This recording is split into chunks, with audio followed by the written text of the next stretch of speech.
कि मैं ना पूरे टाइम बहुत ही ज़्यादा उदार और बहुत ग्रैटिट्यूड में रहता हूँ कि हम ये कर पा रहे हैं, कि जो हम अभी कर रहे हो एक तरह से काम है।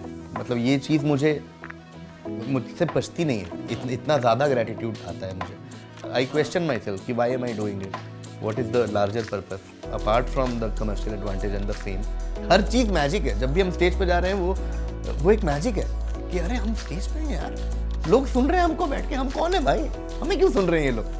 आपको बस जीवन में not just for quiz, as an artist और एज एन इंडिविजुअल ऑल्सो, आपको बस ओपन रहना है और कुछ नहीं करना है। My whole career, my whole art as an artist has been defined by what I enjoy. आज मैं मेहमान हूँ अपने एक बहुत प्यारे दोस्त का, जिनके कारण मैं लाइफ में बहुत कुछ सीख रहा हूँ क्योंकि हम क्विजिंग करते हैं साथ में कभी कभी। कुमार वरुण भाई, थैंक यू भाई, थैंक यू आप घर आए। और आज मैं आपका मेहमान हूँ। बिल्कुल बिल्कुल, और आपसे बात करना हमेशा ही बहुत ही अच्छा लगता है, और आज हम ये लोगों को भी दिखा रहे हैं कि हम क्या बातें करते हैं तो मैं तो बहुत एक्साइटेड हूँ आपसे बात करने के लिए। हाँ मतलब मेरे लिए तो ये वाला एपिसोड सबसे स्पेशल है अभी तक के जितने एपिसोड हुए हैं, क्योंकि यार मतलब ना बहुत कुछ है जो मैं जैसा बोला ना कि मैं बहुत कुछ सीखते रहता हूँ, क्योंकि एक तो हमारे लाइफ में जो एक चीज़ वापस आया है वो है क्विजिंग। अरे वाह, जिसका सारा का श्रेय आपको जाता है। अरे नहीं, सारा का सारा मतलब यार मैंने क्विजिंग लास्ट स्कूल में की थी ना, उसके बाद से लाइफ में आगे बढ़े और हुआ कि यार अब क्या करें, बाकी चीज़ें कर रहे हैं और आपने अचानक से लॉकडाउन में बोला कि यार क्विजिंग करते हैं और हम सभी आ गए और अब देख ही रहे हैं अभी क्विजिंग हम सभी कर ही रहे हैं। आप तो बहुत अच्छा कर रहे हैं। Thank you.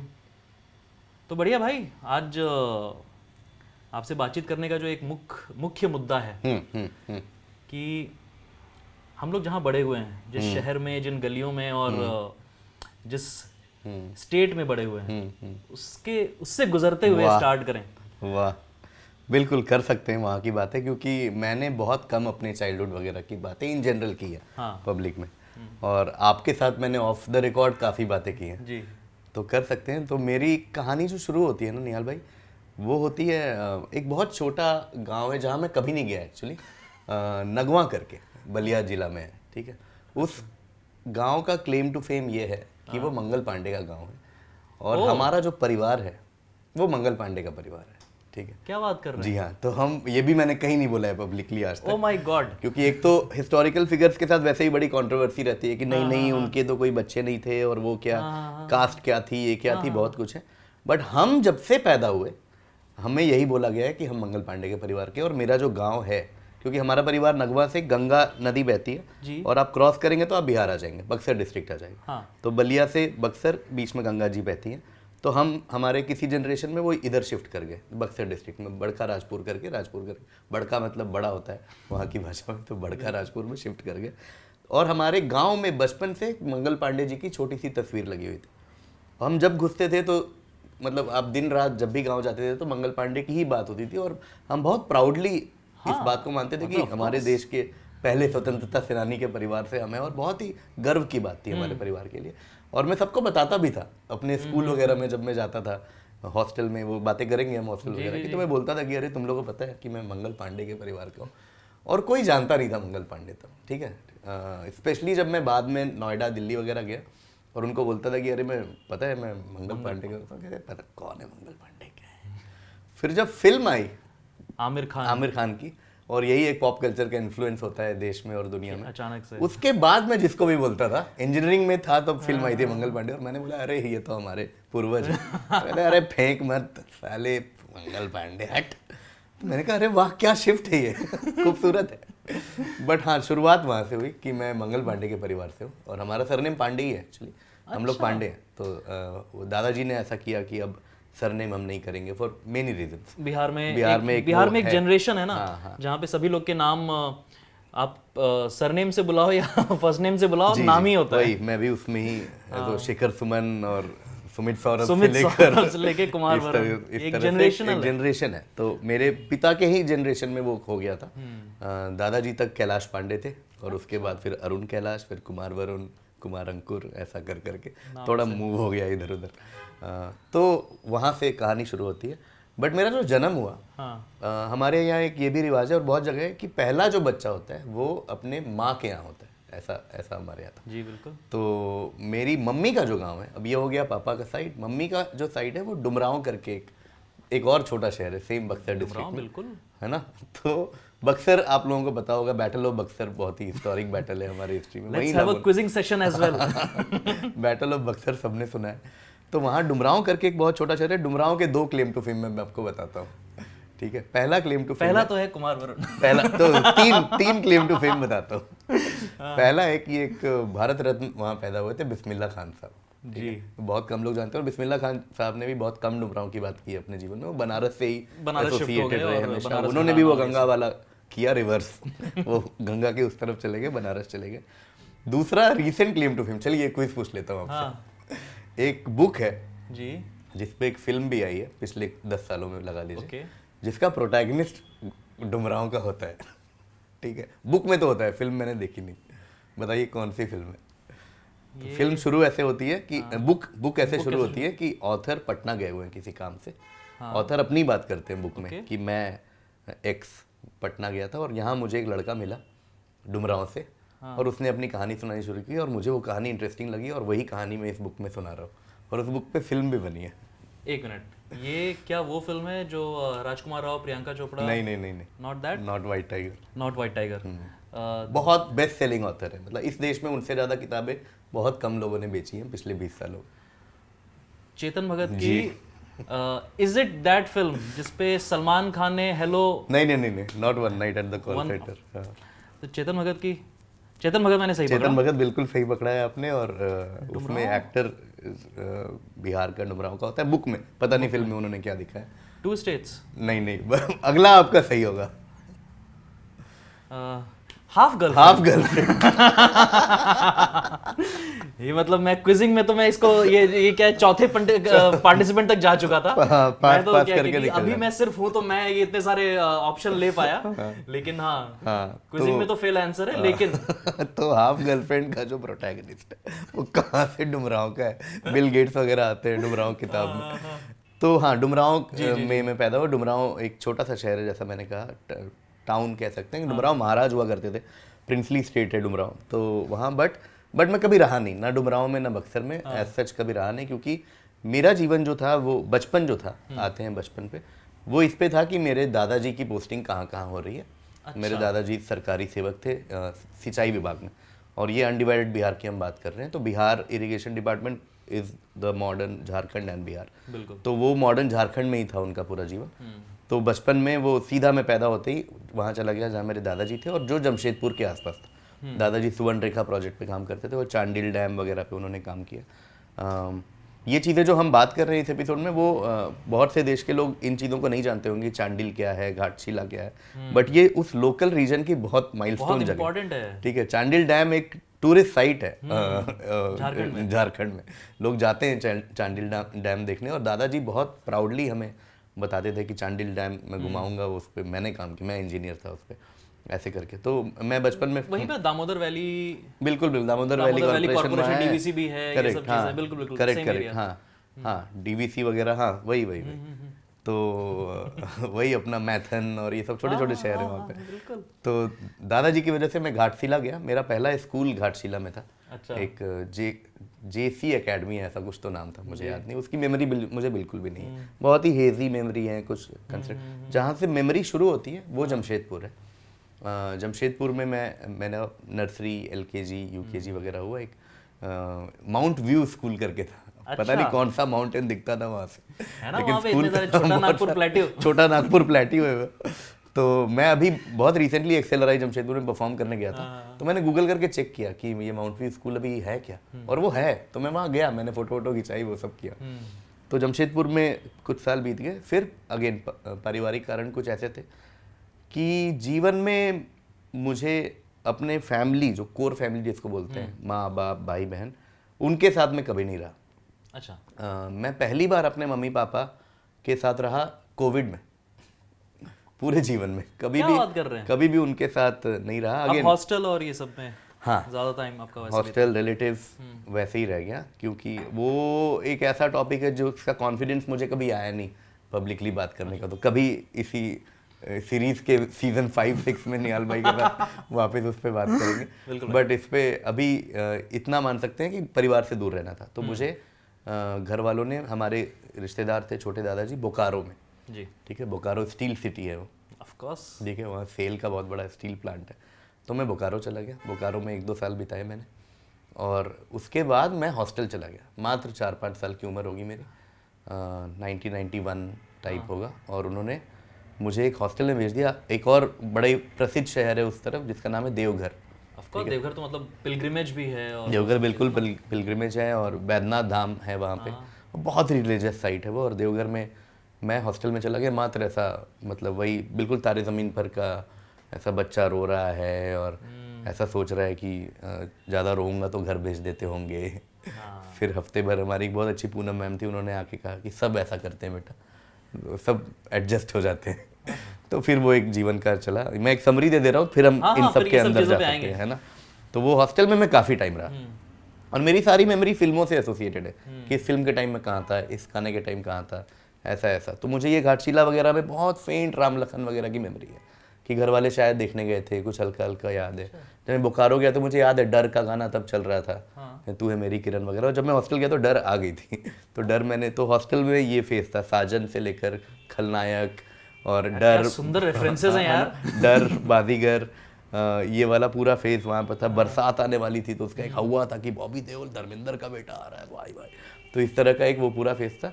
DDLJ तक मैं वहाँ पे था, मतलब हम आपके हैं कौन वहीं पे आई थी, तो 94-95 टाइप, जब DDLJ और 96 वर्ल्ड कप के बीच में मैं वहाँ से निकल गया, हॉस्टल से फाइनली निकला। और ये पहला टाइम था जब मैं थोड़े टाइम के लिए अपने माँ बाप और दादाजी के साथ रहा, जो कि आरा में।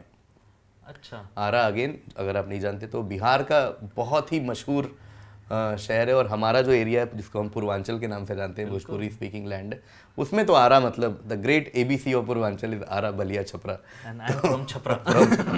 तो यहाँ हम ABC बैठे हैं। तो आरा जो कि भोजपुर बहुत ही आइकॉनिक जगह है, कुंवर सिंह की वगैरह, ये सब लोकल हीरोज हैं। इन पे भी फिल्म बनेगी तो पूरा देश कुंवर सिंह को जान जाएगा। और हम लोग तो बचपन से सुनते आए बाबू कुंवर सिंह की फ्रीडम मूवमेंट की बातें और बहुत सी बातें। तो मैं फिर आरा कुछ 1-2 साल है, और यही वो टाइम है जब मैं मॉडर्न बिहार जिसको बोलते हैं, वहाँ मैं कुछ साल रहा। तब हम सब साथ में रहते थे। ये वो पूरा दिल तो पागल है, कुछ कुछ होता है, ये वाला फेज है, यस बॉस, परदेश, इस टाइप में यहाँ पे था। फिर अगेन वही हुआ कि परिवार में ज़्यादा टाइम रह नहीं सकते, तो तब मुझे दिल्ली भेज दिया गया। अच्छा, ठीक है, फिर मैं दिल्ली चला गया, और वहाँ पे मैं नोएडा में रहता था, DAV नोएडा में मैं पढ़ाई की। वो मेरी वैसी मेमोरी है कि हाँ, मेरा स्कूल अगर पहला ध्यान आता है तो वही आता है। और लंबे टाइम के लिए भी आप लंबे टाइम पे रहा, और तब आप बिल्कुल थोड़े टीनेज में आ गए हैं, आप बहुत सी चीज़ें कर रहे हैं, ये कर रहे हैं, वो कर रहे हैं, थोड़ा परिवार से भी बाहर है। ऐसा नहीं है कि सिर्फ स्कूल बस से स्कूल जाते हैं और आ जाते हैं, बहुत कुछ कर रहे हैं, कोचिंग जा रहे हैं, बसें पकड़ रहे हैं, अट्टा मार्केट वगैरह जा रहे हैं, कुछ कर रहे हैं। तो वो कुछ साल वहाँ निकले। तो ये हो गया 12th तक। DAV नोएडा, दिल्ली NCR, उस पर भी आएंगे। हाँ, समरी खत्म कर दे रहा है मेरे बहुत OCD है, टाइमलाइन एक बार रैप अप। बिल्कुल ठीक। फिर उसके बाद 1 साल वो हर जो भी इस देश में इंजीनियरिंग करता है यूजुअली 1 साल ड्रॉप करके एक उम्मीद में करता है कि IIT हो जाएगा। अरे, तो वो उम्मीद वाला 1 साल गैप लिया मैंने, जिसमें मैं कोटा भी गया। अच्छा। और जो लोगों ने देखा है आजकल बहुत से वेब सीरीज में दिखाते हैं कोटा की लाइफ, जो कि बहुत ख़राब है, मतलब मेरे लिए तो बहुत ख़राब थी। मुझे बड़ा ही वो अलग ही टॉपिक है, बट उसको ग्लैमराइज जब लोग करते हैं तो मुझे थोड़ा वो लगता है कि नहीं, ये don't glamorise, this is not done, this is not human what is happening in Kota. But ठीक है, वो फिर किसी दिन। तो कोटा में मैंने कोशिश की बट नहीं हुआ, और फिर मैं चला गया तमिलनाडु। तो मैं इसलिए भी बोल रहा हूँ इंजीनियरिंग के लिए मैं इसलिए भी ये टाइमलाइन बहुत दोहरी हूँ कि मुझे एक ऐसा मेरे लिए मेरे बिना कंट्रीब्यूशन की एक अच्छी चीज़ ये हुई है कि मैंने भारत के चारों कोनों में सिग्निफिकेंट समय बिताया है। कि मेरे रूट्स ईस्ट के हैं, अपना यूपी बिहार भोजपुरी भाषा हो गई हमारी, वो कल्चर बहुत अलग है, उसकी हर नुआंसेस बहुत अलग है, हर चीज़ में, खाने से लेकर, कास्ट एंगल से लेकर, कल्चर, फिल्में, म्यूजिक, पारिवारिक कस्टम, सब कुछ बहुत अलग है इन सब जगह। और फिर हम दिल्ली आ गए। दिल्ली भी एक अलग ही दुनिया है, एक बहुत अलग दुनिया। और जब वहां से आते हो ना तो कल्चरल शॉक भी मिलता है। वो तो उस पे तो हम पूरी 1 घंटे बात कर सकते हैं कि वो क्या चेंज होता है वहाँ आके। और दिल्ली का एडवांटेज ये भी था कि दिल्ली इज एमैल्गमेशन ऑफ बहुत सारा कल्चर ना। अगर मैं आरा से निकल के सीधा पटियाला चला गया होता तो बहुत एक सिर्फ पंजाबी कल्चर देखते हैं। दिल्ली से ये हुआ कि पंजाबी कल्चर भी है, वेस्टर्न यूपी का बहुत इन्फ्लुएंस है, नोएडा में तो ऐसा मेरठ, बुलंदशहर, सहारनपुर का इन्फ्लुएंस है, जाट हरियाणा इन्फ्लुएंस है, तो ये सब मिक्स है दिल्ली में, तो वो सब अचानक से बहुत कुछ मिल जाता है सडनली, वो एक बहुत ही अलग ही दुनिया है वो।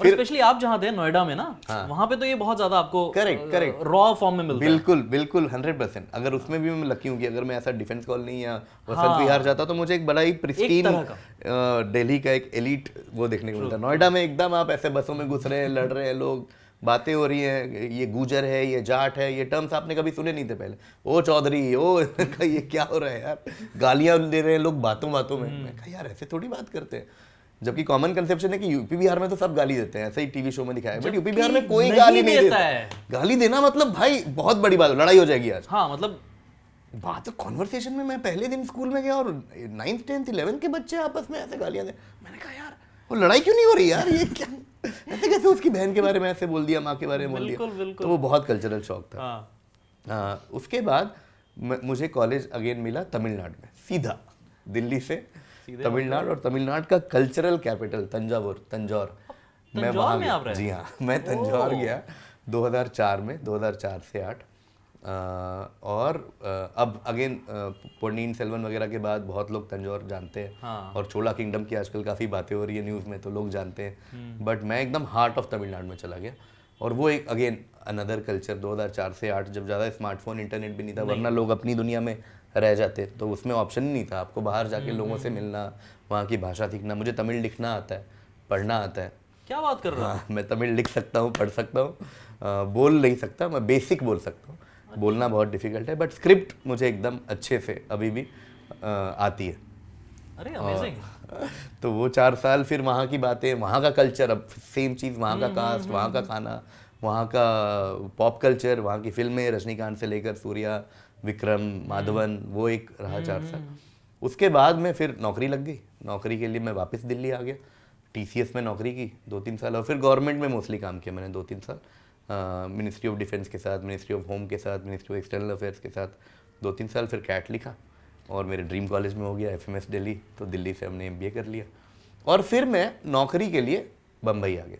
अच्छा। MBA में नौकरी लगी महिंद्रा ग्रुप में, तो उन्होंने बॉम्बे दे दिया। अगेन ये तो लक है, अब मुझे नौकरी तो MBA के बाद कहीं भी हो सकती थी, और करियर बिल्कुल ही कुछ और ही होता। हाँ, और मतलब बैंगलोर मिल जाता, Calcutta, Gurgaon, Delhi, abroad, you know, Singapore.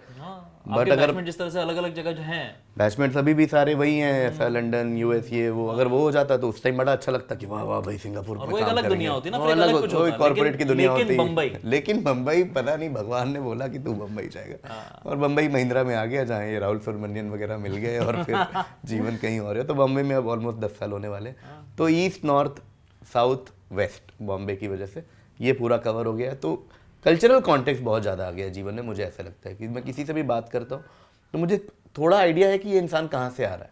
एक कुशन में नहीं जी रहे, एक वो वैक्यूम में नहीं जी रहे कि लोग समझते ही नहीं है। यहाँ जैसे जो अगेन किसी का फॉल्ट नहीं है, मैं लकी रहा हूँ, ये मेरा प्रिविलेज है कि मैं रह पाया। बट मेरा एक हर पॉडकास्ट और हर जगह मैं बोलता हूँ कि अगर आप नहीं रहे तो आप कोशिश करिए कुछ दिन जाके, मौका मिले तो रहने का, या लोगों से बात करके समझिए कि बाकी कल्चर में क्या होता है। कि आप सडनली यहाँ पे ये बोल दे कि अरे नहीं कास्ट थोड़ी होता है यार, तो मुझे अजीब लगता है कि नहीं ठीक है, आपके शायद कोलाबा में नहीं होता होगा, लेकिन छपरा और लखीमपुर खीरी में और जौनपुर में है, तो थोड़ा तो ये चीज़ें हैं कि यहाँ का खाना, यहाँ की बातें, यहाँ लोग बैठ के नहीं समझ पाते कि अरे ऐसे कैसे हीरो पॉलिटिशियन बन जाता है। लोग क्या पागल हैं जो वोट देते हैं। तो आप समझिए कि उसका कॉन्टेक्स्ट क्या है कि लोग अगर MGR को स्क्रीन पे देखते हैं, NTR को देखते हैं, तो वो एक बड़े हीरो को, मतलब वो हम अपने सेवियर को देख रहे हो, हीरो को नहीं देख रहे। तो ये छोटी छोटी चीज़ें जीवन में पूरी रही है जो हैं। तो ये समरी होगी निहाल भाई। अब आप जहाँ बोले हम घुस सकते हैं। नहीं। और इसमें सबसे सुंदर बात क्या है ना, जो मुझे हम जो जितने कुछ सालों से तो हम भी दोस्त हैं, और जो बातचीत होते आई है उसमें जो मैंने बहुत नोटिस किया ना कि आप ना हर तरह के खाने को अप्रिशिएट करते हो, और वो उसका एक रीज़न है कि आप अगर जैसे खाना को अप्रिशिएट करने से मुझे ना बहुत अजीब लगता है कि कई बार लोग आते हैं दूसरे शहर में रहने और वहाँ के खाने को अप्रिशिएट नहीं करते। तो मुझे लगता है कि अरे यार यहाँ के लोगों को इसी खाने का सपना आता है। तुम ऐसे नहीं बोल सकते कि यार इनको तो नहीं आता बनाने। ये कैसे बोल सकते बनाने नहीं आता? अरे वो बना रहे कई हजार साल से।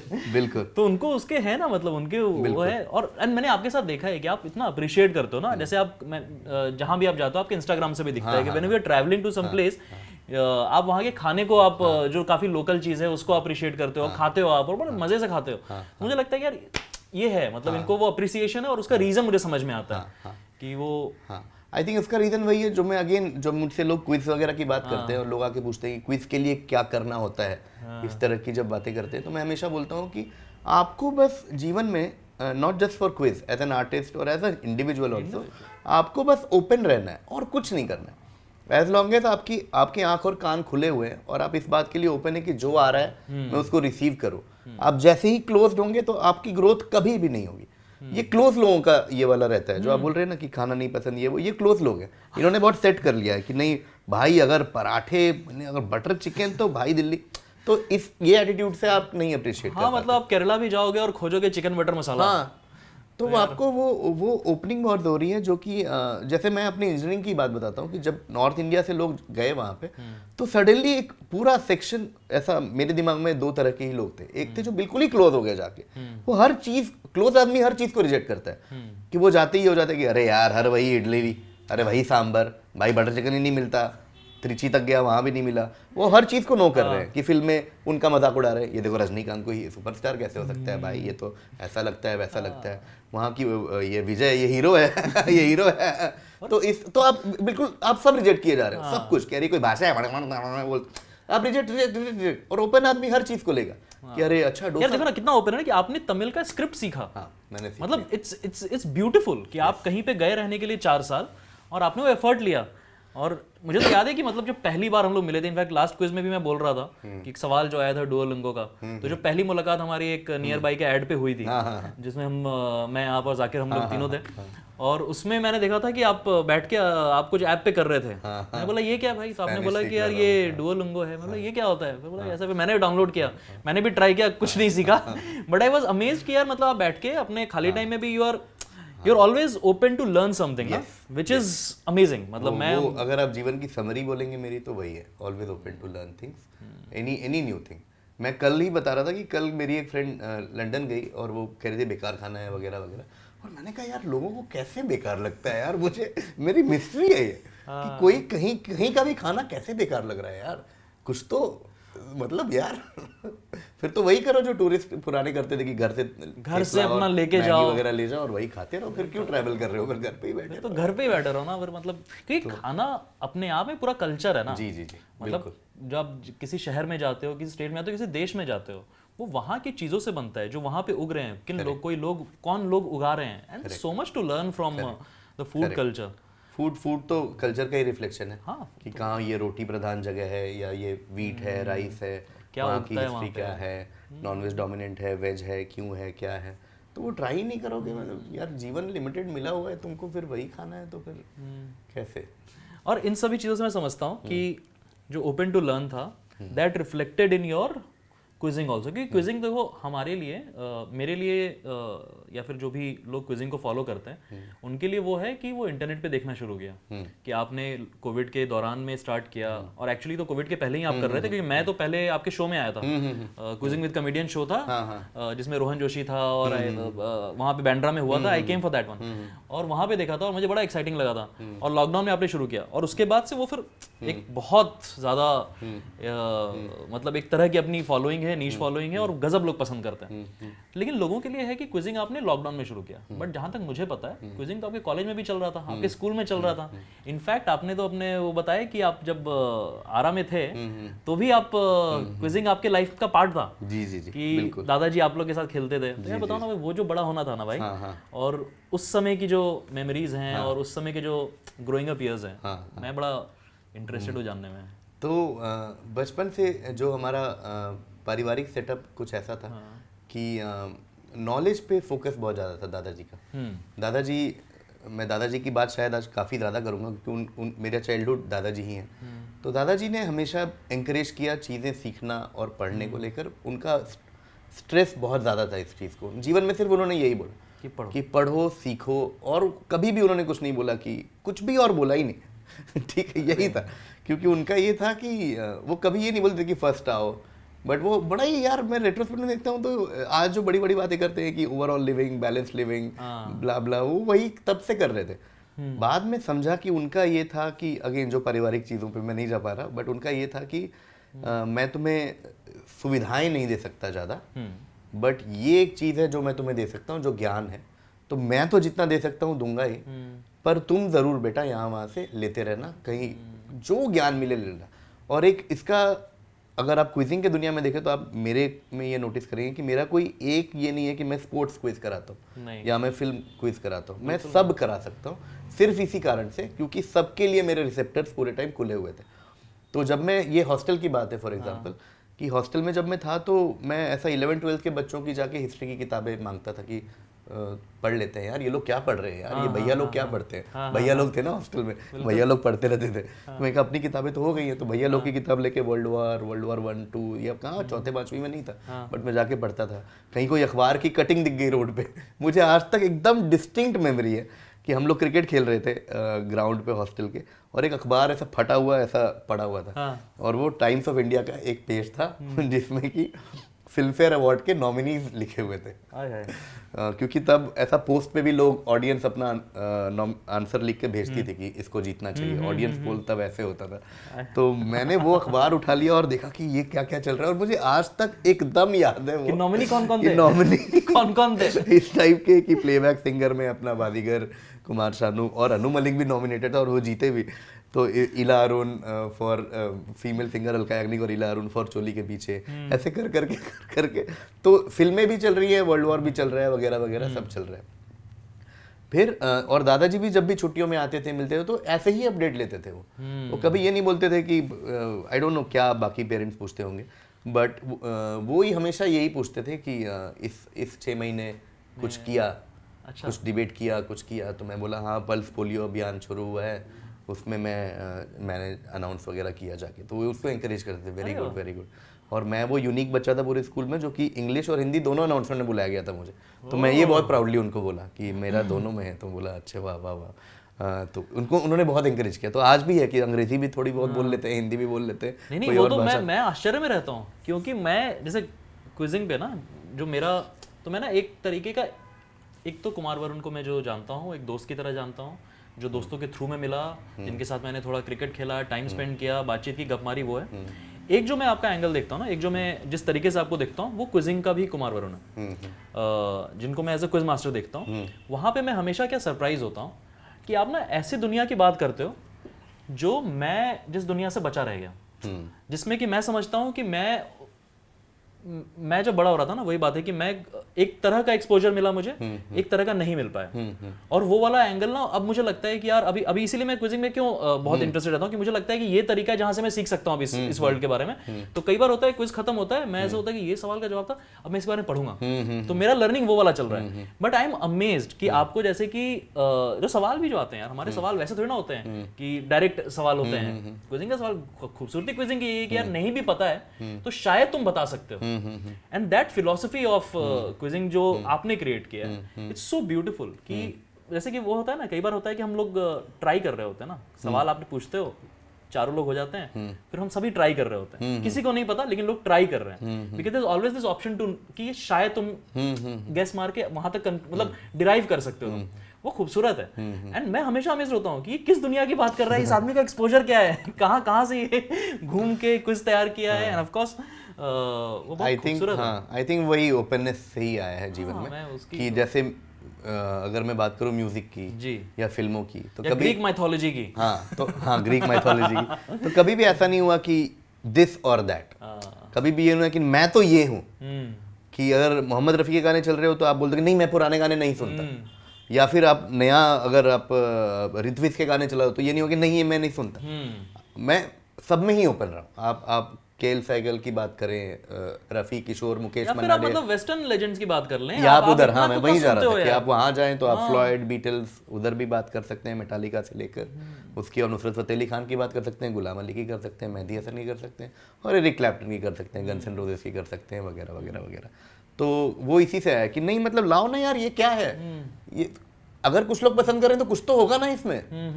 कि सडनली अगर आप मेटालिका सुन रहे हो और रात में अगर ऐसा कोई पार्टी चल रही है और मैंने बोला मेहदी हसन चलाओ, तो आप बोलेंगे कुछ तो है ना जो यार मेहदी हसन में आप, क्योंकि कोर तो है वही है ना, पोएट्री है फ्लॉयड की भी बहुत अच्छी है, तो आप उसको भी रिजेक्ट नहीं कर सकते कि नहीं अंग्रेजी गानों में कहाँ पोएट्री है भाई, तुम ये सुनो, और रिवर्स भी नहीं कर सकते कि नहीं नहीं ये क्या चल रहा है, तो सब में कुछ ना कुछ है, लेते रहो यार। वही वाली बात है ना कि केरला में जाके चिकन बटर मसाला खोज रहे हैं। हाँ तो वही, हाँ तो हर जगह हर कल्चर में बहुत कुछ है और वो अपने को लेते रहना चाहिए। मुझे लगता है कि ये नहीं कि एक कर लिया और एकदम सेट हो गया अपने तरीके में। जैसे मैं हमेशा बोलता हूँ ना कि बूढ़ा जब पूछते हैं ना कि इंसान बूढ़ा कब होता है, तो बूढ़ा उम्र से नहीं होता है, बूढ़ा तब होता है जब वो सिर्फ पीछे देखता है। आप बहुत लोगों से ऐसे मिलेंगे जिनकी हर बात पीछे की तरफ होगी, कुछ नया जब आप बोलना बंद कर दो उस दिन आप बूढ़े हो गए। आप समझ रहे हैं कि अगर आप बात कर रहे हैं अपने उसकी, तो हमेशा यही बात कर रहे हैं कि नहीं मैं तो ये सुनता हूँ, मैं तो ये करता था, मैं तो वो करता था, ये पढ़ना चाहिए, ये करना चाहिए, कुछ नया आ ही नहीं रहा कि भाई और तू बता यार कहाँ घूमा, तू आजकल क्या पढ़ रहा है, मुझे भी पढ़ना है, तू आजकल तूने कौन सी फिल्म देखी।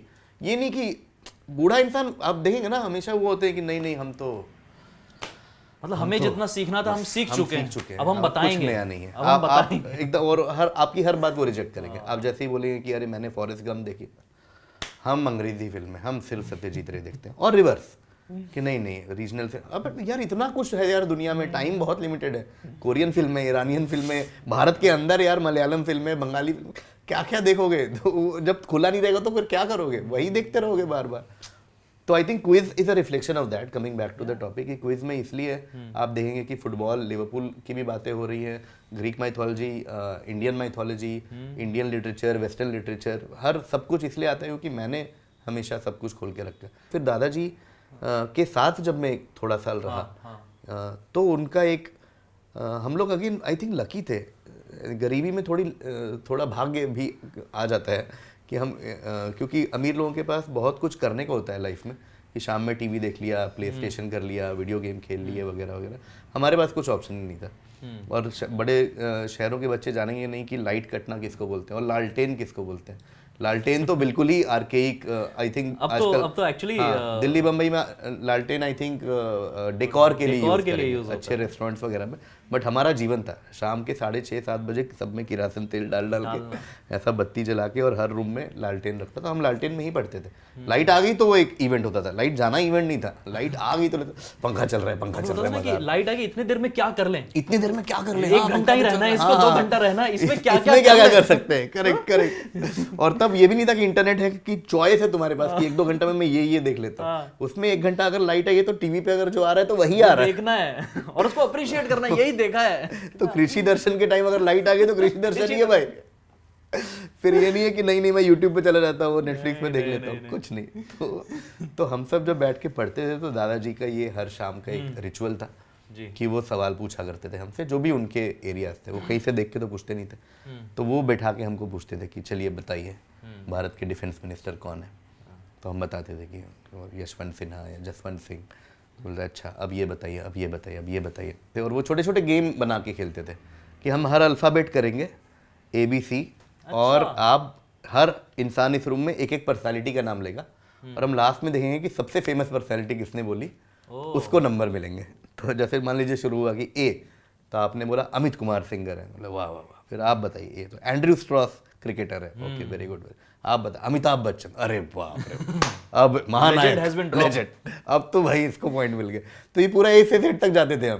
तो वहां से हमने कोफी अन्नान टाइप का नाम सुने जो कभी सुने नहीं थे। बुतरस बुतरस गाली सुना, कोफी अन्नान सुना, ऐसे करके। और दादाजी बताते थे कि अगर C से चार्ल्स डिकेंस उन्होंने बोल दिया, हमने नहीं सुना, तो बताते थे ये बहुत बड़ा राइटर है और ये है और वो है। तो सर कुछ नया नया सीख रहे हैं, चलते फिरते इंटरनेट है दादाजी, हर सुबह अखबार पढ़ रहे हैं, वो आदत आज तक है। अगर लोग मुझसे पूछते हैं क्या पढ़ना चाहिए क्विजिंग के लिए, वैसे तो कोई ऐसा कुंजी है नहीं, बट अखबार एक चीज़ है जो मैं कहता हूँ कि अखबार एंड टू एंड आप पढ़ लें तो आपका हो गया, उसमें सब कुछ है, स्पोर्ट्स है, बिजनेस है, ये है, वो है, ओपिनियन पीसेस है, वो पढ़ लीजिए।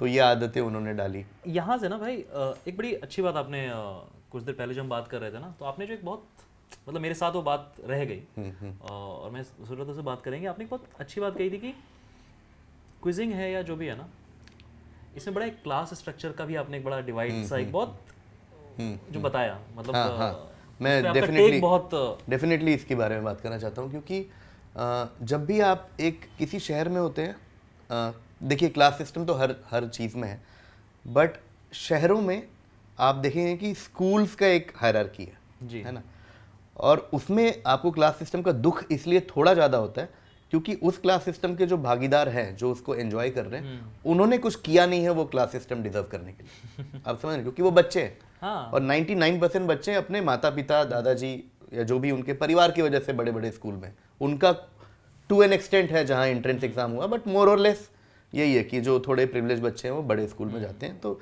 ये जो जीता वही सिकंदर का मॉडल है कि मॉडल कॉलेज, राजपूत कॉलेज, ये वाला। तो आप इन बच्चों और हम में एक हमेशा क्लास डिवाइड रहेगा ना, वो चाहे हम जो चीज़ें कर रहे हैं, हम साइकिल से जा रहे हैं, हम डीटीसी बसों में जा रहे हैं, हम टिकट नहीं ले रहे हैं, नोएडा में एक शब्द है स्टाफ, हम स्टाफ बोल के जा रहे हैं, ऐसा गंदे कपड़े पहन रहे हैं, ब्ला ब्ला ब्ला। तो वो बहुत बहुत अलग अलग दुनिया है। तो इस दुनिया में उनसे हम कैसे कम्पीट करें? हम उनसे पैसों में कम्पीट नहीं कर सकते, क्योंकि मेरे स्कूल में तो कोई भी निहाल भाई गाड़ी से नहीं आता था। एक भी इंसान मेरी क्लास में नहीं था। तो ऐसा नहीं है कि मैं कुछ अलग वो हूँ, मेरी क्लास में कोई भी इंसान कार से नहीं आता था।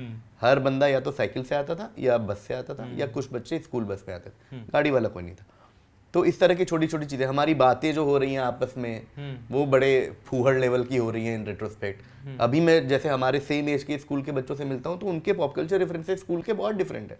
वो बात कर रहे हैं वो कुछ टीवी शोज के गानों की जो हमने नहीं सुने थे, क्योंकि हमको एक्सपोजर नहीं था। हमको एक्सपोजर लगान की स्टोरीज है, हमारे पास कांटे की स्टोरीज हैं, गदर की स्टोरीज हैं, बट हमारे पास वो मैट्रिक्स की स्टोरीज नहीं है स्कूल की। वो हमने रेट्रोफिट किया है। हमने मैट्रिक्स बाद में देखी है, उसको समझा है, और फिर हम बातों में बोल देते हैं कि अरे मैट्रिक्स जब आई थी, ओह भाई लगा था यार, बट नहीं आया था। मैं जब सोचता हूँ तो मुझे वो निकल गया था ऊपर से कहीं से। तो इनको कैसे बीट करें क्लास में? आई थिंक तभी बीट कर सकते हैं जब एक ऐसा कंपटीशन हो जिसमें आपकी अपनी स्किल जो आपने एक्वायर की है, और आप आ जाओ, ये वो वाला है ट्रायल बाय कॉम्बैट, कि इधर आ जाओ, तुम्हारा केमिस्ट्री लैब मुझसे बहुत बेटर है, तुम्हारी स्कूल ट्रिप हो रही है, गोवा जा रहे हो, हम तो बेचारे पता नहीं कहाँ जा रहे हैं, शिमला एक बार बना था वो भी हो नहीं पाया कभी, बट तुम्हारे ट्रिप्स ऐसे अब्रॉड हो रहे हैं, ये वो, तुम फैमिली वेकेशन, तुम्हें पॉकेट मनी मिलती है। पॉकेट मनी कितनी बड़ी चीज है, क्या चीज है भाई, ये क्या था ये? मुझे तुम सीसीडी में जाते हो, सीसीडी तो हम दूर से देखते थे, ऐसा एक वो बीरबल का वो उसकी तरह था, वो दिए की तरह की, भाई ये सीसीडी है, वही देख के हम कभी नहीं गए सीसीडी स्कूल के टाइम। तो इनको हरा सकते हैं हम या तो स्पोर्ट्स में, या जिसमें एक फिजिकल स्किल चाहिए, या इस टाइप की चीजें, क्विज टाइप की चीजें में हरा सकते हैं। नॉलेज में हरा है, नॉलेज जो आपने सीखा है, जो आपने एक्वायर किया। हाँ, नॉलेज और फिजिकल स्किल, और ये दो चीज़ें हैं। क्योंकि अगेन इसमें भी कई बार डिबेट वगैरह में वो उनके पास शायद इंटरनेट है, तुम्हारे पास नहीं है। मैं क्योंकि डिबेट में भी जाता था और वहाँ मुझे लगता था कि यार ये इनके पास कुछ कोटेशंस हैं, कुछ एक्सेस हैं, और जो कुछ बोलने का लहजा है, इनकी अंग्रेजी है, वो शायद ज़्यादा इंप्रेस कर रही है जजेस को।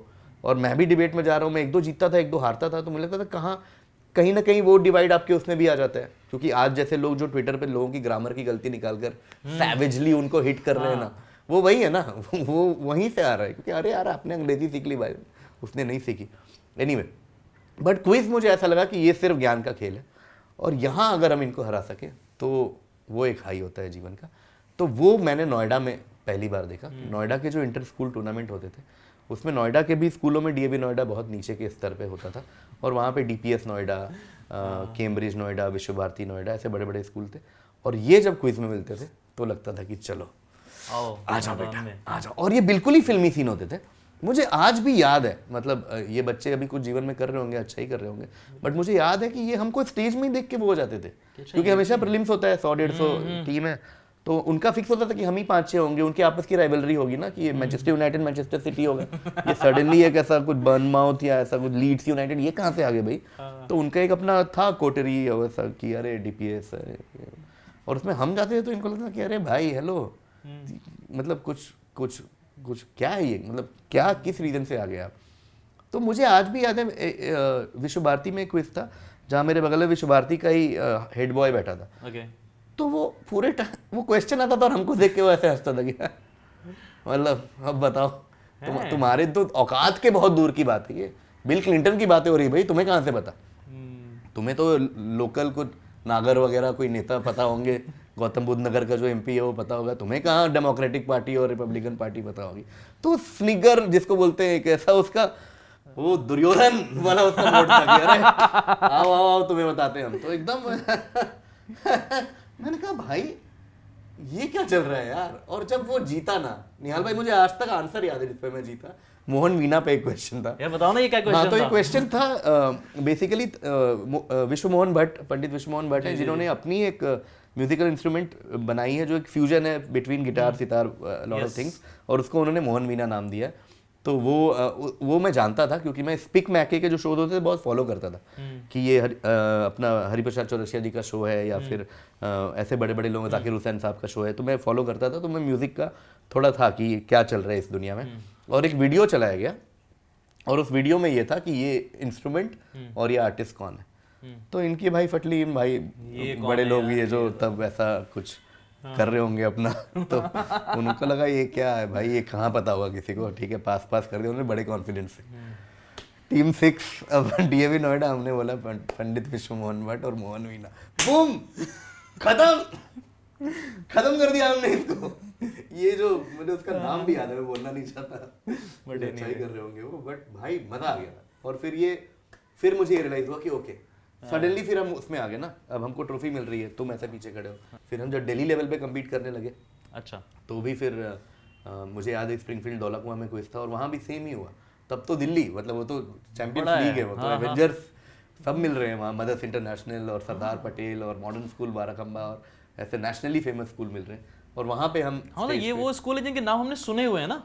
हमने सुने हैं, हमने बीक्यूसी में देखा है, डीपीएस मथुरा रोड, एग्जैक्टली, हमने वहाँ पे देखा है कि ये लोग आते थे। हाँ, हमने उनको वहाँ से देखा है। तो उनको हरा के जो फील आई थी कि भाई ये कैसे आ गए यार डीएवी नोएडा वाले, तो वो भी था। बट उसमें भी एक जो लर्निंग्स आज तक मैं यूज़ करता हूँ अपनी क्विजिंग में, वो यही है कि quizzing has to be accessible, it has to be क्योंकि क्विजिंग का एक चैलेंज आपने भी देखा होगा, वो ये है कि स्कूल में हम सब ने थोड़ा बहुत किया, फिर छूट गया फॉर डिफरेंट रीज़न। बट एक रीज़न जिसकी वजह से छूटता है वो ये होता है कि हर कॉलेज में या ऑफिस में या एमबीए कॉलेज में ना क्विजिंग एक बड़ा ही एक एक्सक्लूसिव सा चीज़ बन जाता है।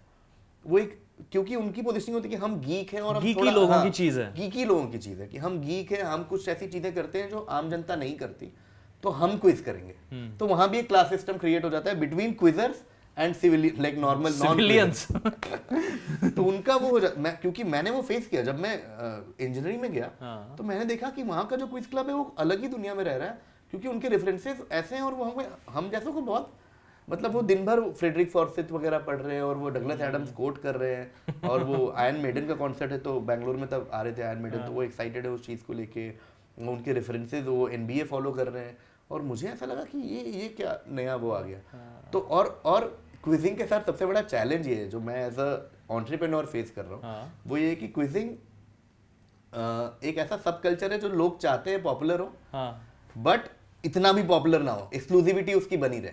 कि क्विज क्लब का एक रहता है कि नहीं हम थोड़ा सा हम ना ऐसा कैसे, हम क्विजर्स हैं, और क्विजिंग से ये हो गया कि कोई भी क्विज कर सकता है। And plus the new concept जो आपने किया है क्विजिंग एंड यू, मतलब कि आप कोई भी कर सकता है, एक्चुअली आप किसी के साथ भी कर रहे हो, मतलब वो वाला है नहीं एक्सक्लूसिविटी यार, तुम आओ और तुम्हारे पास वो है, अगर तुम वो प्रीलिम्स क्रैक करते हो तो साथ में हम लोग खेल रहे हैं यार, क्यों नहीं, साथ में करेंगे। और मेरा ये भरोसा है कि अगर आपने क्वेश्चन नहीं भी समझ आया या नहीं निकला, आंसर मोस्ट प्रोबेबली आपने सुना होगा। हाँ है ना, हाँ, आंसर तो मतलब क्वेश्चन चाहे जितना भी कॉम्प्लिकेटेड हो, पर आंसर अगर ओ हेनरी आया तो ओ हेनरी तो आपने सुना था ना, इतना तो है। तो ये है कि भाई आप, तो यही कॉन्फिडेंस देता है लोगों को कि नहीं यार निकल तो सकता है, मतलब ऐसा ये पूछता नहीं है, ऐसा बहुत ही हाँ वही है ना कि वो जैसे कई बार क्विज में बैठते हो वैसे लंबे सवाल आते हैं, लेकिन आप उसके साथ थोड़ा टाइम स्पेंड करोगे ना, टाइम स्पेंड करना होता है, समझना होता है, आपको होता है कि आप डिराइव तो कर लोगे। और एंड वही मुझे लगता है कि वो वहाँ पे ना मुझे वो आ जाता है, आर्ट भी आ जाता है ना। जैसे कि you are not an quizzer, आप सिर्फ नहीं हो ना, आप सिर्फ क्विजर नहीं हो, आप क्विज मास्टर नहीं हो, आप एक आर्टिस्ट भी हो। और आपके वो सवालों में भी वो एक आर्टिस्ट्री दिख रही होती है जो क्रिएट करते हो, जो इस तरह का फॉर्मेट है कि जिसमें कि वो राइटिंग जो उसका है, जैसे वो है अपने आप में बहुत क्राफ्ट का काम है यार। 100% मेहनत लगती है। मैं अभी रिसेंटली किसी को ये बात बोल रहा था कि मैंने जो पहला क्विज क्वेश्चन बनाया होगा और पहला कॉम्पिटिटिव क्विज किया होगा वो लगभग 95-96 में किया होगा। तो हो गए 27 साल से क्वेश्चन की दुनिया में है अपन, कि क्वेश्चन कैसे क्रैक करना होता है, कैसे बनाना होता है, क्या करना होता है। प्लस अपना exposure in terms of people बहुत ज़्यादा है, तो अपने को पता है कि किस तरह की बातें पूछनी चाहिए और किस तरह की बातें निकल सकती हैं और कितना हिंट देना चाहिए। क्योंकि जब आप लोगों को नहीं जानते हैं तो एक चैलेंज, आप जब भी जो भी क्विज बनाता होगा वो हमेशा ये चैलेंज फेस करता होगा कि आपको अपने स्ट्रेंथ की चीज़ें बहुत ईजी लगती है ना, तो आप तो ये कैसे पूछ सकते हैं यार। बट आपको, अगर आप इनफ लोगों को जानते हो तो आपको ये सेंस डेवलप हो जाता है कि नहीं ये ठीक है, ये ठीक है, ये क्योंकि क्विज क्वेश्चन का एक ब्यूटी यही होता है ना कि अगर सब निकाल दें तो भी मजा नहीं आएगा और कोई नहीं निकाले तो बिल्कुल मजा नहीं आएगा। तो एक ऑप्टिमम लेवल ऑफ ये होना चाहिए कि इतने को पता है, इतने को नहीं पता, इतने का ये हुआ कि यार ये तो निकल सकता है। एंड दैट वाव मोमेंट का तो है ना कि वो तो क्रिएट होना चाहिए। तो अगर मैंने जीवन में, मान लीजिए कि आपने कोई भी एक चीज उठा लीजिए, आप फिल्में उठा लीजिए, सलीम जावेद उठा लीजिए, आपने सलीम जावेद के अंदर आप इतने घुसे हुए कि अगर मैं सलीम जावेद की फिल्म का कोई भी सवाल पूछूं तो आपको लगेगा ये तो बहुत आसान, यार ये क्यों पूछ रहा है यार, किसको नहीं पता कि ईमान धर्म सलीम जावेद ने लिखी। तो आप बोलो नहीं पता। तो ये सेंस आपको लोगों से बात करके आता है कि लोगों को पता है जंजीर लिखी है, लोगों को पता है शोले लिखी है, लोगों को पता है त्रिशूल लिखी है, डॉन लिखी है, ये ईमान धर्म और सीता और गीता, हाथी मेरे साथी नहीं पता, समझ। बिल्कुल। और जब ये आएगा तो लोगों को लगता है अरे क्या बात कर रहा है, सीता और गीता, सलीम, ओह। तो एक वो, तो ये एक बड़ा ही एक वो एक बहुत इंटरेस्टिंग है ये, ऑफ कोर्स ये चीज़। तो लोग ये चैलेंज फेस करते हैं हमेशा कि एक तो अपने स्किल से अटकते हैं और दूसरा एक मैं ऐसे ही ज्ञान के लिए बोल रहा हूँ, जी बताइए, कि दूसरा लोगों को हमेशा ये लगता है कोई नहीं निकाल पाया ना तो वो अच्छा है। और इसका मैं हमेशा, मेरा फेवरेट एग्जांपल डम शराड्स होता है, ठीक है। आप किसी भी नए रूम में जाएंगे ना, हाउस पार्टी में, तो आफ्टर सम पॉइंट डम शराड्स लोग खेलना शुरू करते हैं, ठीक है। तो लोग बोलते हैं डम शराड्स खेलते हैं, चलो आ जाओ, फिल्म देंगे। फिर शुरू होता है आराम से शोले, ऐसा सिंपल होता है। फिर हमेशा एक बच्चा होगा उस पार्टी में जो बोलेगा ये करके दिखा, ये कोई नहीं कर पाए, चैलेंज। हाँ, फिर वो देगा पाताल भैरवी, या वो देगा ऐसा 36 चाइना टाउन, या ऐसा कुछ चौरंगी लेन, ऐसा अल्बर्ट पिंटो गुस्सा की बात है, फिक्स है 5-6 यही है। तो ये वो देगा और वो नहीं निकलेगा और उसको लेगा मैंने किल कर दिया भाई, मजा आ गया। अब मेरे हिसाब से इतना घटिया अप्रोच है फॉर एनी आर्ट फॉर्म। ये क्या प्रूव किया तुमने? ये पाताल भैरवी, तुमने पार्टी किल कर दिया। ये क्या था? ये क्या बकवास है? अच्छा डम शराड्स वैसा है कि फिल्म भी लोगों को पता हो और थोड़ा करने में भी फाइट हो और थोड़ा मजा भी है। जैसे मान लीजिए आपने दे दिया वास्तव। अब वास्तव बहुत फेमस फिल्म है, हम सब जानते हैं, बट वास्तव में कोई डायरेक्ट ऐसा कुछ है नहीं, तो आपको थोड़ा ऐसा करना होगा, आप थोड़ा संजू बाबा करना चाहोगे, थोड़ा ऐसा चेन दिखाओगे, 50 तोला कुछ करोगे, और जब मूवी निकलेगी तो आपको लगा अरे वास्तव थी, अरे इतना इजी था, ये तो सबने सुना है। या आपने प्रहार दे दिया है, प्रतीक कुछ एक वो ऑप्टिमम ढूंढना है कि वो सबने सुना हो, अच्छा भी लगा, मजा है।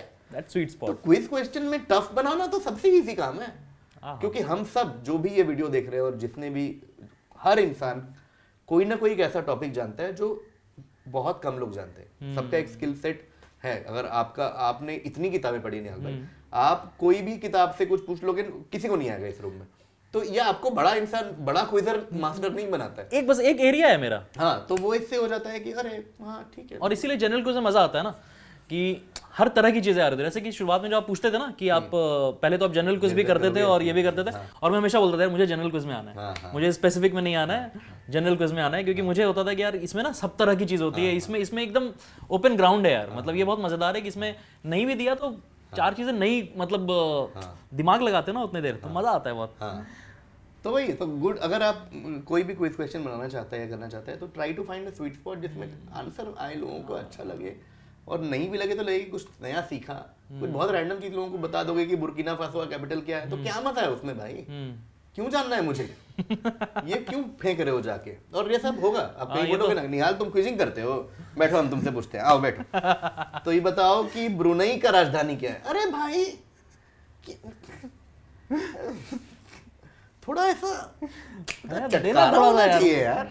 हाँ, उसका बस एक ही जवाब है ना, नहीं पता। हाँ नहीं पता, खत्म। अच्छा ये है आंसर सुन के क्या बोलेगा? हाँ ठीक है, अच्छा ठीक है, कजाकिस्तान, अच्छा अस्ताना, क्या है इसका? ठीक है, पास हो गया।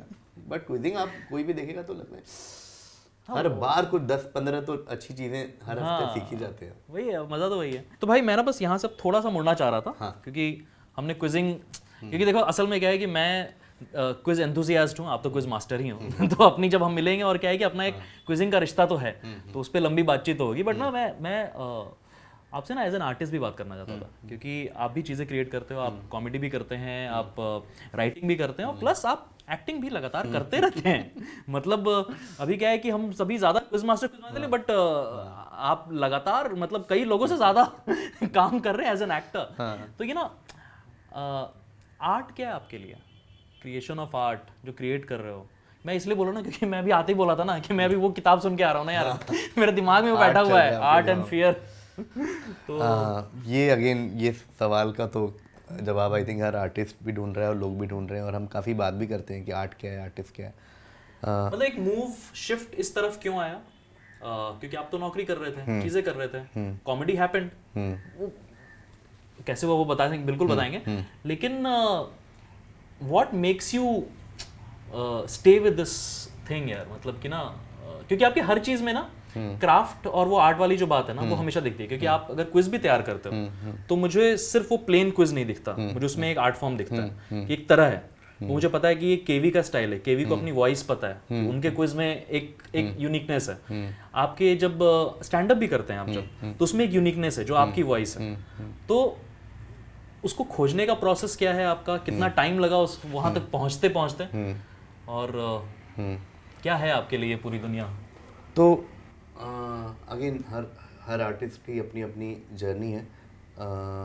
मेरा जो अप्रोच है आर्ट को लेकर निहाल भाई, वो ये है कि मैं अगर एक शब्द बोले तो ग्रैटिट्यूड है पूरे जीवन को लेके। क्योंकि मैं ना पूरे टाइम बहुत ही ज़्यादा उदार और बहुत ग्रैटिट्यूड में रहता हूँ कि हम ये कर पा रहे हैं, कि जो हम अभी कर रहे हो एक तरह से काम है।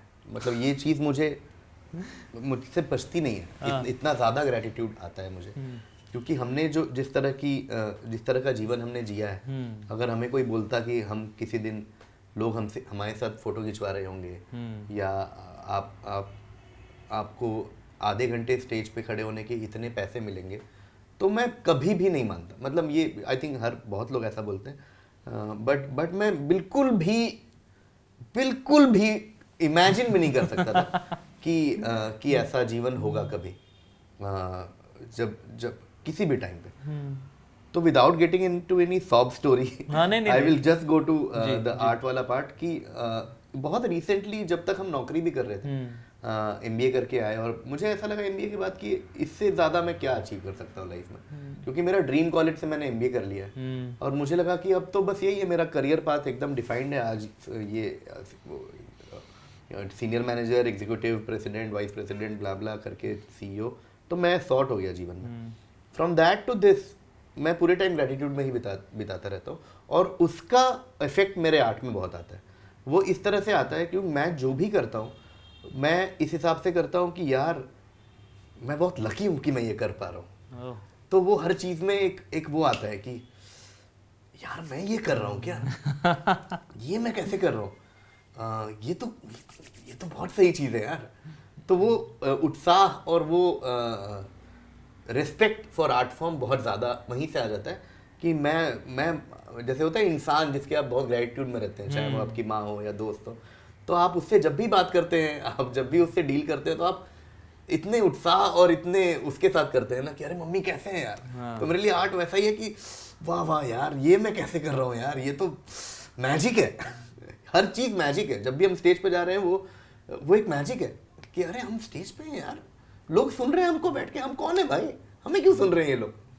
या हमारा वीडियो देख रहे हैं, जब आप कुछ भी व्यू देखते हैं, आप 100 व्यू भी देख लेते हो ना, मुझे लगता है 100 लोग ला के मेरा काम देखा, यार क्या बढ़िया चीज़ है यार। तो उससे ये होता है कि मैं कभी भी ऐसा इनसिक्योर नहीं हो, कभी भी नहीं हुआ अपने कॉमेडी को लेके या अपने चीज़ों को लेके। कभी भी हमेशा एक ये रहा कि मैं वो करूँगा जो मुझे पसंद है। आप मेरा पूरा करियर देख ले, आप पूरे मेरा इंस्टाग्राम देख ले, आज तक मैंने कभी भी वो नहीं किया कि ये चल रहा है तो अपन ट्रेंडिंग रील करते हैं, कभी नहीं, या फिर व्हाटएवर कंटेक्चुअल बातें करते हैं, टॉपिकल, कुछ नहीं। It's my whole career, my whole art as an artist has been defined by what I enjoy. तो भाई अगर मैं 2019 में आप मुझसे मिलते, मैं किसी से बोलता कि मैं एक स्टैंड अप कॉमेडियन हूँ जिसके वीडियो चल गए हैं और मैं कॉलेज शोज वगैरह काफ़ी चल रहा है, टचवुड, एक्टिंग में व्हाटएवर चाचा विधायक है हमारे और बेटर लाइफ फाउंडेशन वगैरह सब चल गया, और अपने स्केच वगैरह भी अच्छा चल रहा है, तो बताइए मुझे क्या करना चाहिए जीवन में।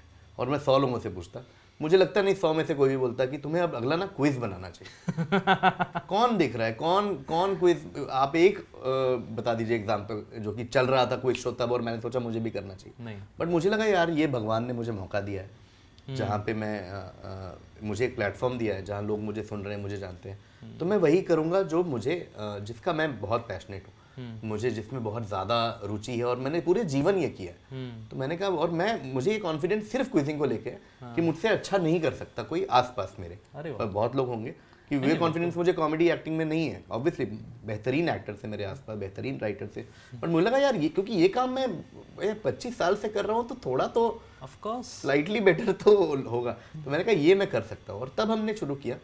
तो इस तरह से ये शुरू हो गया। या फिर अभी भी जो भी मैं छोटी मोटी, जैसे आपने वो खाने वाली बात की, क्विक बाइट्स, जो मैं करता हूँ, तो क्विक बाइट्स भी कोई रिवोल्यूशनरी चीज़ नहीं है। खाने के शोज तो दुनिया में सबसे ज़्यादा चल रहे हैं। तो जब मैंने सोचा करने का, तो यही हुआ ना कि अरे ये तो सब कर रहे हैं। अभी भी कमेंट आते हैं कि अरे ये तो कुणाल विजय कर रहे हैं, ये तो आशीष विद्यार्थी है, बट मुझे करना था क्योंकि मुझे पसंद है नई जगह जाना, मुझे पसंद है खाना खाना। तो मेरे लिए personally art as an artist, मेरा अप्रोच यही है, क्रिएशन ऑफ आर्ट, कि मैं वो करूँगा जो मुझे करना है। और हमेशा it's always a balance between, जो बोलते हैं किचन एंड सोल। तो मुझे जो करना है, करने के कॉन्फिडेंस वहाँ से आती है कि आपका रेंट आ रहा है कि नहीं, है ना। और वो रेंट आ जाता है भगवान की दुआ से, स्टैंड अप करके या थोड़ा बहुत एक्टिंग करके, ब्रांड वर्क करके। तो वो एक बैलेंस है कि थोड़ा ये कर लिया, वो कर लिया। बट जो क्रिएटिव स्पेस है, क्रिएशन ऑफ आर्ट जो है, वहाँ मेरा 100% यही फोकस है कि मुझे क्या क्या करना था। चाहे आप क्विजिंग अभी अगर जाके 100 एपिसोड, 100, 150, 200 एपिसोड होंगे, आप जाके देखेंगे तो आपको धीरे धीरे उसमें पैटर्न्स दिखना शुरू होंगे। जो मैं बोलता हूँ लोगों को, जो हम लोग पब्लिकली नहीं बात कर पाते क्योंकि हम ऐसी बातें करते हैं कि हम दुनिया के लिए क्या कर रहे हैं, हम देश के लिए क्या कर रहे हैं। और मेरा approach as a citizen and as a student of politics हमेशा रहा है कि मेरा थोड़ा बॉटम अप अप्रोच है। तो मुझे लगता है कि हम अगर स्ट्रीट पे जाके कुछ चीज़ें नहीं कर सकते या ट्विटर, सोशल मीडिया पे नहीं कर सकते, बट हम वो चीज़ें कर सकते हैं जो हमारे कंट्रोल में है ना। कि अगर आप फिल्में लिखते हैं तो आप ऐसी फिल्में लिखिए जो मैसेज आप दुनिया को देना चाहते हैं, आप लिखिए ना। तो मेरा आप क्विज क्वेश्चन अगर पहले से लेकर आज तक देखेंगे तो आप देखेंगे कि इसमें ऐसी ऐसी चीज़ें हैं जो मैं चाहता हूँ दुनिया जाने, चाहे वो और हर तरह की चीज़ों। बिल्कुल, और मतलब मैं वही बोल रहा हूँ, मतलब मैंने ये तो नोटिस किया, माइथोलॉजी है अपना, यहाँ की माइथोलॉजी है, और जैसा क्रिश्चियन माइथोलॉजी है, और आप देखेंगे इंडियन हिस्ट्री के बारे में बहुत सुंदर सुंदर चीज़ें हैं जो मैं चाहता हूँ दुनिया जाने।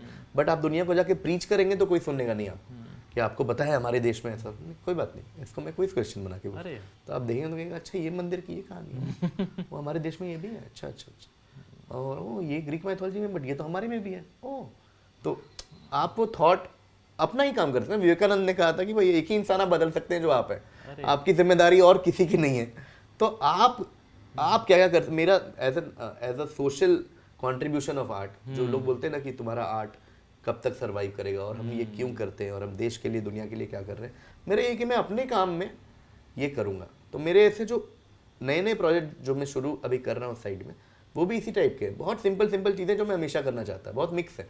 फॉर एग्जाम्पल एक ऑब्सेशन मुझे हमेशा से था, महाभारत को सिंपल तरीके से लोगों को बताऊँ। मुझे ऐसा लगता है उसमें कोई, मेरे ख्याल से महाभारत में कोई रिलीजियस एंगल नहीं है। महाभारत एक कहानी है, एक गाथा है, एक सागा है, जो पूरे दुनिया को जाननी चाहिए। दुनिया की मतलब one of the best epics है, नो डाउट।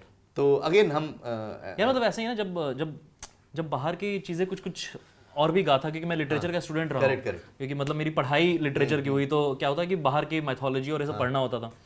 तो मैं जब एनालाइज करता था ना, मुझे लगता था कि यार महाभारत को लेके ना मुझे लगता था कि भाई ये अपनी जो तुम कहानी बता रहे हो ग्रेट कहानी है, वो नहीं कर रहा हूँ, लेकिन ये कहानी तो अद्भुत है। अद्भुत है। और इसका रेंज देखो क्या है, मतलब क्या क्या चीजें हो रही हैं इसमें। वही तो वो ग्रैंडियोर जो है ना, महाभारत, मतलब मैं ऑब्सेस्ड हूँ निहाल भाई। मेरे जीवन में हमेशा किसी न किसी शेप में महाभारत रहता है। मैं अभी एज वी स्पीक, जो हम अभी यहाँ बैठे हैं, मैं जो किताब पढ़ रहा हूँ पैलेस ऑफ इल्यूजन है, जो मैं दूसरी बार पढ़ रहा हूँ, वो भी महाभारत का एक वो है। मैं सोने के पहले जो किताब पढ़ रहा हूँ वो एक पिक्टोरियल एक वो क्या glossy coffee table book type है महाभारत की, वो पढ़ रहा हूँ। मैं जब वॉक करता हूँ तो महाभारत का एक पॉडकास्ट है वो सुन रहा हूँ। तो ऐसा, और सब में अलग अलग टाइमलाइन चल रही है, बड़ा इंटरेस्टिंग है। जो वो कॉफी टेबल बुक है उसमें जस्ट अभी जन्मेजय परीक्षित प्री महाभारत चल रहा है, उसमें द्रोण की जस्ट मृत्यु हुई है उसमें पॉडकास्ट में। पैलेस ऑफ इल्यूजन में महाभारत खत्म हो चुका है और वो फ्यूनरल वगैरह चल रहा है। तो मैंने कहा ये स्टोरी सबको जाननी चाहिए। और एज एन आर्टिस्ट मैं क्या कर सकता हूँ, मैं एक बनाता हूँ एक सीरीज जिसमें मैं महाभारत, मैं तो कोई एक्सपर्ट हूँ नहीं तो इतना डिटेल नहीं बोल सकता, बट एक सिंपल तरीके से एक एपिसोड में छोटी छोटी कहानियाँ कि भाई ऐसा पहले व्यास आए, फिर ये आए, फिर परीक्षित, फिर ये पांडु, विचित्रवीर, अर्जुन। क्योंकि वो भी मैंने देखा है ना, वो हमारे यूट्यूब कमेंट्स में भी आते हैं और लोग भी कहते हैं कि अरे आप सिर्फ इनकी बातें करते हैं, हमारी बातें नहीं करते। मैं कहा हाँ ठीक है, तो हमारी बातों में हम क्या कर सकते हैं, इंस्टेड ऑफ रिटेलिएटिंग बाय कि अरे हमने हाँ ठीक है, let me try and educate people. तो ये इन्फोटेनमेंट का जो स्पेस है ये मुझे बहुत इंटरेस्टिंग लगता है, क्योंकि लोग ऐसे ही सीखते हैं। आप देखेंगे बैटल ऑफ जो 300 मूवी है, उस बैटल, वो इतना फेमस बैटल है, बट उस फिल्म के पहले बहुत कम लोगों को पता था, अब पता है। अब Mangal Pandey, back to where we started, Mangal Pandey की कहानी है ना रिटन फॉर्म में, और कहानियां तो सैकड़ों सालों से है ना, बट लोगों को क्यों नहीं बताती। मंगल पांडे फिल्म आते ही सबको बताती। और ये बहुत सारे पान सिंह तोमर हो गए, इतनी सारी बायोपिक्स वगैरह का यही है ना कि लोगों को उसके बाद पता लग जाता है कि अच्छा ओ। तो मुझे लगता है कि ये हमारा एक प्रिविलेज है इस इंटरटेनमेंट सेक्टर में, कि लोगों को हम चीज़ें बता सकते हैं बिना प्रीची हुए, बिना बोले कि ऐसा। तो क्विज के जैसे आप करते हैं, वैसे बहुत लोग ये करते हैं कि वो क्विज के बाद थोड़ा बहुत पढ़ लेते हैं, देख लेते हैं कि ये क्या है यार, ये क्या पूछ रहा है, ये क्या चला गया हमारे सामने से, ये क्या चला गया, ये ऐसा ओ। तो थोड़ा ऐसे बीजू पटनायक ऐसा उड़ के गए थे और उनने सुखा पता, तो तुमसे थोड़ा बीजू पटनायक तो बड़े सही आदमी थे यार, एमजीआर, ये वो। हमारे देश में यार इतनी कहानियां हैं, ऐसा पोन्नियन सेल्वन का, इसलिए मैंने एक छोटा सा वीडियो बनाया था, कितना अद्भुत वीडियो था। तो वही मुझे लगा कि यार ये तो हाँ, मैंने कहा ये एक है तो समझ नहीं आ रहा लोगों को, तो वही महाभारत के साथ मैं करना चाहता हूँ कि ऐसा ऐसा। तो आर्टिस्ट, अगेन आई नो कि मैं कोई ऐसा बड़ा आर्ट फॉर्म के का रिप्लाई नहीं दे रहा, बट मैं बहुत ही संकीर्ण बट मेरा अपना विचार दे रहा हूँ कि मेरा ओपिनियन ये है कि मैं अपना जो इकोसिस्टम है उसमें मैं अपने थॉट्स को एज एन आर्टिस्ट कैसे ला सकता हूँ। मैं जो भी करूँगा इट हैज़ टू रिफ्लेक्ट हुआ है एंड इट हैज़ टू एड्यूकेट। मेरे हिसाब से जब कोई भी देश या दुनिया तभी बढ़ती है ना जब लोग अवेयर होते हैं ज़्यादा से ज़्यादा, और वो अवेयरनेस मुझे लगता है it's a very slow process, it will take years, but हल्का हल्का हल्का करके अपन कर सकते हैं। तो ये क्विजिंग और ये सबका लार्जर ऑब्जेक्टिव अगर आप मुझसे पूछें तो वो यही है, क्योंकि लोगों को बहुत कन्फ्यूजन है, स्पेशली आज की दुनिया में जहाँ miss information is the biggest enemy of the world, कि चाहे वो व्हाट्सएप फॉरवर्ड हो, फेक फोटोज और एआई आने के बाद तो अभी कुछ भी हो रहा है। तो मेरा ये है कि तथ्य लोगों को दे दिया जाए, तथ्य दे दिया, फिर तुम देख लो तुम्हारा क्या करना है। मेरी कोई जिम्मेदारी नहीं है कि मैं तुम्हें बताऊं कि ये पॉलिटिकल पार्टी बेटर है या फिर भारत पाकिस्तान का ये है, मैं बस तथ्य दे रहा हूँ, आप इन्फॉर्मेशन ले लीजिए, बाकी आपकी श्रद्धा है आप क्या करना चाहते हैं। जो वन ऑफ माई प्रायोरिटीज है एज एन आर्टिस्ट। इसीलिए मुझे लगता है कि थोड़ा बहुत मेरा स्टैंड अप कम हो गया है, इसलिए मेरा थोड़ा बहुत बाकी एक्टिंग कम हो गई है, क्योंकि मुझे ऐसा लगता है कि आपने जो मुझे लगता है कि ये क्या कर रहा हूँ मैं स्टैंड अप, मुझे वैसा as an artist I question myself कि why am I doing it, what is the larger purpose apart from the commercial advantage and the fame, but I think कि क्यों कर रहा हूँ। तो क्या मैं स्टैंड अप में भी कुछ ऐसा कर सकता हूँ, कोई ऐसा जोन है वहाँ जो मैं पकड़ सकता हूँ, तो ऐसा करके वही है ना कि क्योंकि आपका वो एक्साइटमेंट बहुत ज़्यादा है ना हर चीज़ को लेके। आई एम श्योर कि अभी जो आपका स्टैंड अप देखूंगा अगला और जो आप क्रिएट करोगे in the years to come, that will have this thing ना, वो रिफ्लेक्शन आएगा, that will be reflection of you. तो ये बात करते करते काफ़ी लंबा समय नहीं बीत गया और हमें मतलब मुझे पता नहीं चला, मुझे भैया ने बताया कि थोड़ा सा काफ़ी समय बीता, लेकिन जो आप पूरी बात बोल रहे थे ना, मैं बहुत ग्रेटिट्यूड में हूँ आपके कारण कि मेरे लाइफ में दोबारा से क्विजिंग आया, एक सर्कल ऑफ इंफॉर्मेशन और नॉलेज का जो पूरा होता है कि वो दोबारा से एंटर किया।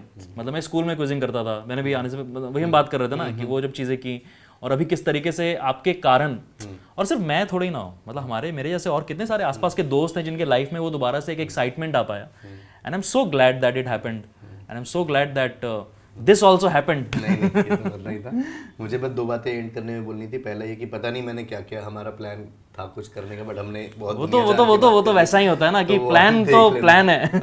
वो देख लेना। और दूसरा मैं सबसे ये कहना चाहता हूँ, पार्टिंग थॉट जो निहाल भाई ने बोला कि मेरा भी पर्पस है और मैं चाहता हूँ कि आप क्विजिंग देखें तो it should make you a curious person in general. As long as आपने उतना कर लिया तो मेरा objective as an artist achieve हो गया कि आप इन जनरल क्यूरियस हो जाए और प्रोब करना और रिसर्च करना शुरू कर दें। तो अगर मुझे ऐसा लगता है इन एन आइडियल स्टेट, अगर आप अच्छे क्विजर है और क्विजिंग में इंटरेस्टेड है, तो आपको कोई भी अगर व्हाट्सएप फॉरवर्ड आएगा तो आप एक बार जरूर चेक करेंगे कि क्या है ये, थोड़ा एक रिलायबल सोर्सेज से फैक्ट चेकिंग का अंदर से आएगा। बस ये मेरी उम्मीद है। Last thought. चलिए, बहुत बहुत शुक्रिया भाई, थैंक यू निहाल, बहुत मज़ा आ गया बातचीत करके।